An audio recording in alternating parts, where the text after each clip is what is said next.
Let's do a quick revision of gout. तो gout एक inflammatory disease condition है joint का, जिसमें हाइपर यूरिसेमिया देखने को मिलता है। हाइपर यूरिसेमिया मतलब इंक्रीज्ड यूरिक एसिड लेवल्स। अब ये इंक्रीज्ड यूरिक एसिड लेवल्स क्यों हो रहे हैं? तो या तो यूरिक एसिड का प्रोडक्शन बढ़ जा रहा है, या तो उसका क्लियरेंस कम है, या तो फिर कोई जेनेटिक प्रीडिस्पोजिशन है। अब हाइपर यूरिसेमिया की वजह से मोनोसोडियम यूरेट क्रिस्टल्स जो हैं वो डिपॉजिट होने लग जाते हैं जॉइंट में। अब यूरिक एसिड बढ़ रहा है, उसकी वजह से मोनोसोडियम यूरेट क्रिस्टल्स क्यों डिपॉजिट हो रहे हैं? तो हमारे बॉडी में डीएनए और आरएनए है, उसमें प्यूरिन और पिरिमिडिन बेस प्रेजेंट होते हैं। तो इधर प्यूरिन जो बेस है, जब सेल ब्रेकडाउन होता है तो प्यूरिन ब्रेकडाउन हो जाता है और कन्वर्ट हो जाता है यूरिक एसिड में। अब ये यूरिक एसिड यूरिन में एक्सक्रीट हो जाता है, लेकिन इसकी जो सॉल्युबिलिटी है वो लिमिटेड है। मतलब normally 6.8 mg/dl uric acid body में चलता है। अगर उससे ज़्यादा हो जाए तो उसको हाइपर यूरिसेमिया बोलते हैं। और 7.4 pH पे ये यूरिक एसिड प्रोटॉन लूज़ करता है, एक प्रोटॉन लूज़ करता है और यूरेट आयन बनाता है। ये यूरेट आयन सोडियम से जाके बाइंड कर जाता है और मोनोसोडियम यूरेट क्रिस्टल्स बनाता है। तो ऐसे प्यूरिन से यूरिक एसिड बनता है और यूरिक एसिड से मोनोसोडियम यूरेट क्रिस्टल्स बनते हैं।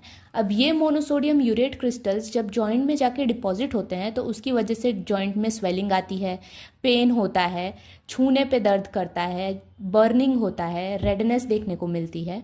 और ये है अपना गाउटी अटैक। अब ये जो गाउट का अटैक आया वो किस किस चीज़ से ट्रिगर होता है? तो उसके ट्रिगर फैक्टर्स हैं स्ट्रेस। सर्जरी के दौरान इंसान को स्ट्रेस होता है, उसकी वजह से गाउट का अटैक आ सकता है।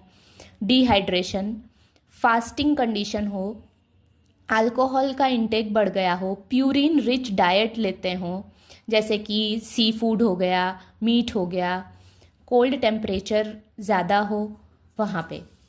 अब गाउटी अटैक अगर रिपीटेडली आ रहे हैं, बार बार आ रहा है, तो उसकी वजह से क्रॉनिक गाउट की कंडीशन डेवलप होती है, जिसकी वजह से टिश्यू में डिस्ट्रक्शन होता है, जॉइंट टिश्यू में डिस्ट्रक्शन होता है और आर्थराइटिस होता है। अब यही मोनोसोडियम यूरेट क्रिस्टल्स फिर परमानेंटली डिपॉजिट होने लग जाते हैं जॉइंट में और उसकी वजह से टोफाई फॉर्म होता है। ये टोफाई क्या है? तो इरेगुलर फर्म नोड्यूल्स हैं just beneath the skin. Skin के नीचे फर्म नोड्यूल्स देखने को मिलेंगे हमें, स्पेशली एक्सटेंसर सरफेस पे, फिंगर के, टो के, हैंड के, एल्बो के, एक्िलिस टेंडन के, हेलिक्स ऑफ ईयर के, इन सारी जगहों पे हमें टोफाई देखने को मिलेगा क्रॉनिक गाउट में, जो कुछ नहीं बल्कि permanent deposition of monosodium urate crystal.